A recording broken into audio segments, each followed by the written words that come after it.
What's up? Mike from Law Technology here, and today we're going to talk about all the things Zoom. You're probably a pro by now, but if you need a refresher, that's okay. That's what we're here for. So let's go ahead and jump right into it. All right, so the first thing we want to do is navigate to scu.edu/login, and I'm going to go ahead and log in here using my credentials.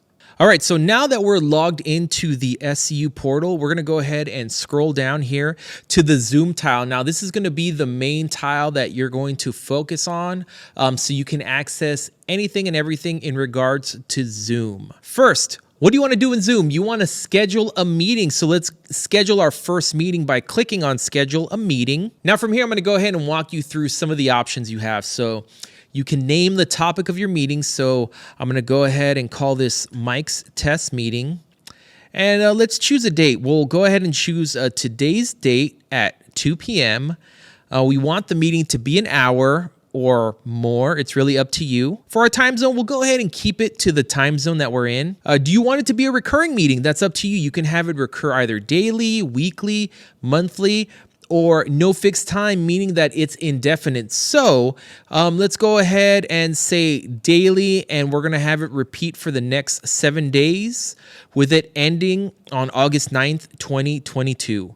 Or you have the option to say, well, after 7 meetings, go ahead and end it. Registration, you can turn on registration if you'd like. We would recommend that you leave that off so folks don't have any issues entering your meeting. A waiting room, which will allow you to let folks into the Zoom meeting. So as they enter the meeting, you'll get a notice that this user is trying to enter the meeting, and it's up to you to allow them to enter the meeting. So require authentication to join. What that means is that they either need to have a Zoom account, which it states here any Zoom user could access your meeting, or Zoom users with an SCU email. So for simplicity's sakes, we recommend that you have that off. But if you do know that the folks that are going to be attending your meeting are people here at SCU, go ahead and say Zoom users with SCU email, or if you just want that extra peace of mind, you can select any Zoom user.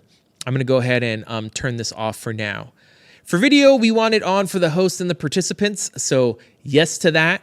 Really up to you. You can have it where the video is off when folks enter the meeting.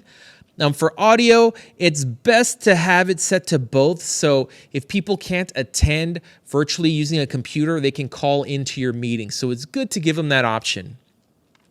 Some other options you have here when you click on show, you can allow participants to join anytime. That means that they don't need to wait for you to start the meeting. They can join into the meeting beforehand.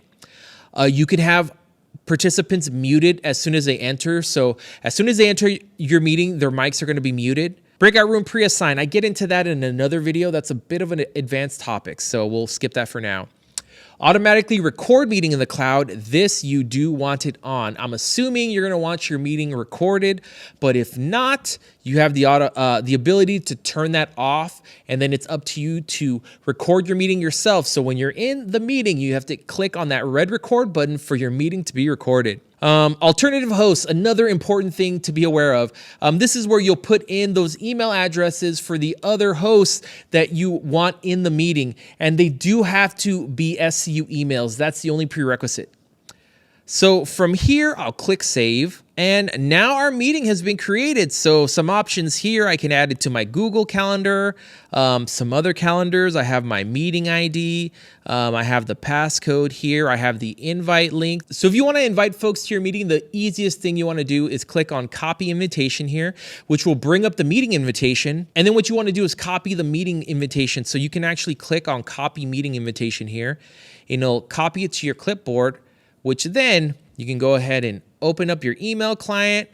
I'll compose an email, and then I can paste it, and there it is. There's my meeting that I can send to the folks that are going to be in my meeting.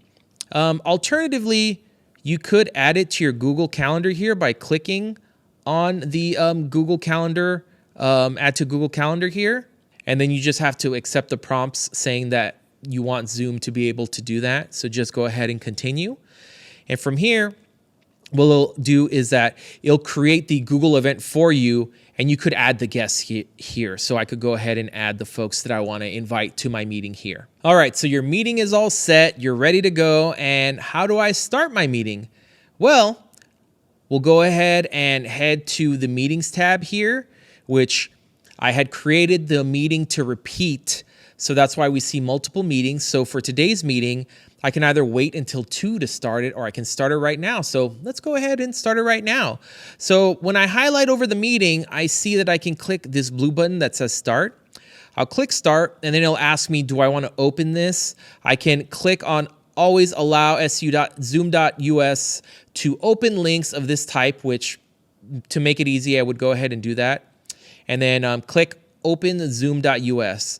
You should automatically have the Zoom app installed on your computer, but if not, it'll prompt you to install the Zoom application. Now what it's going to go ahead and do is launch the application, and from here we can see that I can join with computer audio, which I'm not going to go ahead and do right now so we don't get feedback in this video, but I'm going to go ahead and click. And that's it. You've kicked off your first Zoom meeting. So in the next video, we'll actually talk about the Zoom application and things you need to know. Thanks for watching.